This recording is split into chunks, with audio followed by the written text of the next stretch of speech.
Manuel Bompard, bonjour. Bonjour. Merci beaucoup d'être avec nous ce matin. Un mot pour commencer sur le Conseil d'État qui a donné son feu vert à l'expulsion de l'imam Inkussen. Il pointe ses propos antisémites, des discours sur l'infériorité de la femme et sa soumission à l'homme. Il valide donc la décision prise par Gérald Darmanin début août d'expulser cet imam. Vous aviez dit à l'époque que cette décision, elle était arbitraire. À l'évidence, elle n'est pas tant que ça, puisque le Conseil d'État a pris la même décision. Le Conseil d'État a pris une décision. Après, pour le reste, moi, cette décision m'interroge. Pas parce que les propos ne sont pas condamnables. Ils le sont, bien évidemment. Des propos homophobes, des propos antisémites sont inacceptables dans notre pays. Mais parce que je considère que quand ces propos ont été tenus, c'était il y a plusieurs années, ils auraient dû être condamnés, traduits devant les tribunaux. Et il me semble que c'est comme ça qu'on doit traiter ce type de problème dans notre pays. Mais juste pour comprendre, ça veut dire que en aucun cas une personne ne peut être condamnée, même si elle est fichée S, même si elle est proche des frères musulmans, même si elle tient des propos antisémites, même si elle tient des propos contre les femmes. Non, je dis dans quel cas une personne peut être expulsée? Je dis précisément l'inverse. Je dis que si ces propos sont tenus, ils doivent être traduits devant les tribunaux en France, ils doivent être condamnés, le cas échéant, en France. Et après, sur la base d'une condamnation, il peut être décidé de ne pas renouveler un titre de séjour. Mais je pense qu'il faut prendre les choses dans l'ordre. Pour le reste, j'observe que ce type de propos posait moins de problèmes à Gérald Darmanin quand il s'agissait d'aller récupérer des voix pour les élections municipales de 2014, puisque le journal Mediapart a révélé qu'il avait dîné à l'époque avec l'imam Inkussen. Donc je trouve qu'il y a une forme de deux poids, deux mesures dans l'indignation du ministre de l'Intérieur qui m'interroge. Mais est-ce qu'on dit que la justice est déjà embouteillée? Est-ce qu'on ne rajoute pas... est-ce qu'il n'y a pas Si ce n'est pas la justice, madame, qui décide? Non, mais est-ce qu'il n'y a pas des moments où il y a, effectivement, pour protéger la France, protéger les Français, des décisions qui doivent être plus rapides et plus expéditives? Mais regardez, si on applique votre logique, ça veut dire que si cet imam avait la nationalité française, alors ses propos auraient pu être tenus en toute impunité, sans qu'à un moment ils puissent être traduits devant les tribunaux. Non, en France... l'homophobie, c'est pas une opinion, c'est un délit. L'antisémitisme, c'est pas une opinion, c'est un délit. Et donc, ça doit être traduit et jugé devant les tribunaux. Mais est-ce que vous vous réjouissez quand même ce matin qu'il soit expulsé de France? Non, j'ai posé la question, j'ai dit, je trouve, moi, cette décision m'interroge parce que je pense qu'on prend pas les problèmes dans le bon sens. Et il me semble au contraire que si on veut pouvoir défendre la République, puisqu'il s'agit de ça, je crois, il faut le faire dans le respect de l'état de droit. C'est comme ça qu'on défend le mieux la République. Demain, Emmanuel Macron,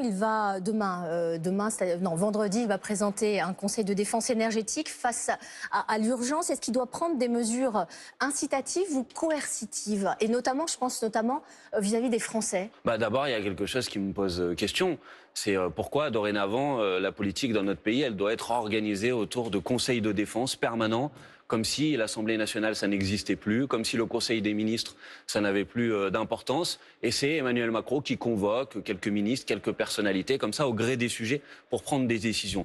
Il me semble que c'est une dérive de la monarchie présidentielle qui, à mon avis, n'est pas une bonne chose pour la démocratie dans notre pays. Maintenant, sur le fond, oui, bien évidemment, on va être confronté à une difficulté d'approvisionnement énergétique. Mais la première chose à dire quand même, c'est comment en est-on arrivé là?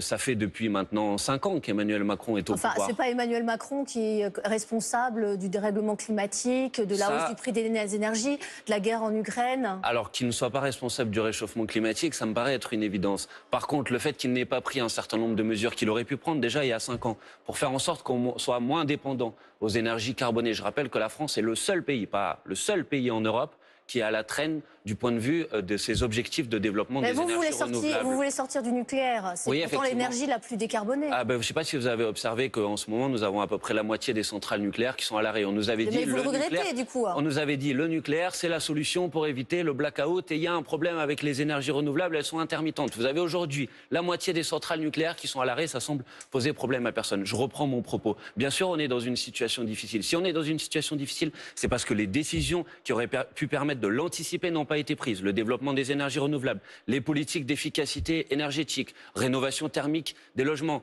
800 000 logements par an, c'est ce que nous proposons depuis maintenant plusieurs années. Et même il y a peu, par la voix de Jean-Luc Mélenchon, pendant l'élection présidentielle, nous avons dit attention, nous allons être confrontés à cette difficulté.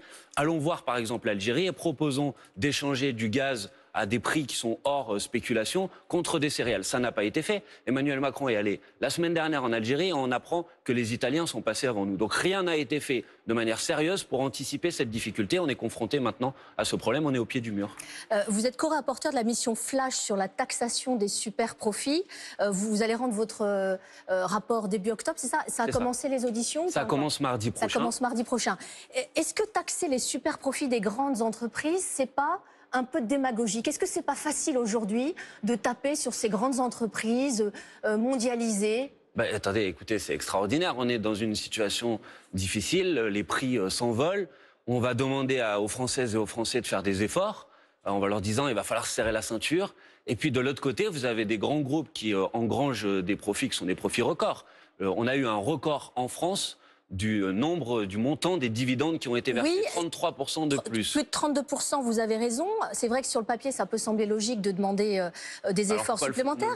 Mais sauf que les entreprises, les bénéfices de ces entreprises, elles se font pour la plupart du temps à l'étranger. Or, elles sont déjà taxées. Alors, bon, d'abord, c'est pas tout à fait vrai. Par exemple, Total a généré 18 milliards d'euros de bénéfices au premier semestre de 2022. En 2020 et 2021, Total a payé 0 € d'impôts en France. Donc, c'est pas tout à fait juste. Deuxièmement, la taxe sur les super profits, elle est mise en place progressivement à peu près partout en Europe. Ça a été mis en place en Espagne, ça a été mis en place en Italie, ça a été mis en place en Roumanie. Mais nous, c'est compliqué. Même la Hongrie, on peut pas faire... un gouvernement de droite dur, la Constitution bloque un peu les choses. Nous, on ne peut pas faire des impôts à la tête du client. Mais pas du tout, pas du tout. La Constitution ne bloque pas les choses. L'Italie met en place une taxe sur les super profits. Sur les profits réalisés en France, elle engrange normalement, la taxe devrait rapporter 10 milliards d'euros. On peut mettre en place ce type de disposition. Elisabeth Borne, vous pensez que... Elle a changé visiblement d'avis, elle ira jusqu'au bout, c'est juste une posture? On verra, mais en tout cas, j'observe que maintenant, elle ne l'exclut plus. Alors, il y a un problème là dans la communication gouvernementale. Bruno Le Maire, il dit qu'il ne sait pas ce que c'est, mais Elisabeth Borne dit qu'elle n'exclut pas de taxer les super profits. Il va falloir qu'ils se mettent d'accord. Je pense que c'est une mesure de justice de mettre ça en place. Et puisque Elisabeth Borne ne ferme pas la porte, il faut augmenter la mobilisation sur ce sujet. Nous avons initié une pétition, chacun peut la signer, c'est sur le site taxesuperprofit.fr. Et si nous sommes très nombreux et très nombreuses à signer cette pétition, alors notamment à l'occasion de l'examen budgétaire à l'Assemblée nationale à partir du mois d'octobre, je pense que nos amendements sur ce sujet peuvent être approuvés.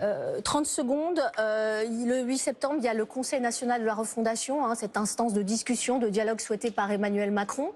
Vous n'irez pas, alors vous n'êtes pas les seuls, les Républicains n'iront pas, le Rassemblement national n'ira pas, les écolos, les communistes, sans doute les socialistes n'iront pas. Pourquoi? C'est quand même pas mal de concerter, de discuter, de dialoguer. Parce que ça part d'une bonne intention en tout cas. On connaît les exercices de dialogue d'Emmanuel Macron, on l'a eu avec le grand débat après la crise des Gilets jaunes, on a vu la Convention citoyenne sur le climat. M. Macron, c'est spécialiste. Il met les gens dans une salle, il les fait réfléchir, puis à la fin, il fait ce qu'il veut. Donc je pense que personne n'a envie de participer à cet exercice de propagande d'Emmanuel Macron. Donc bien évidemment, nous n'irons pas. Il y a des débats, il y a l'Assemblée nationale, ça permet de débattre et de décider de textes de loi. C'est là où on mènera notre travail. Manuel Bompard, merci beaucoup. Merci à vous. Merci à vous et bonne journée. Bonne journée. Merci Manuel Bompard d'avoir été avec nous ce matin.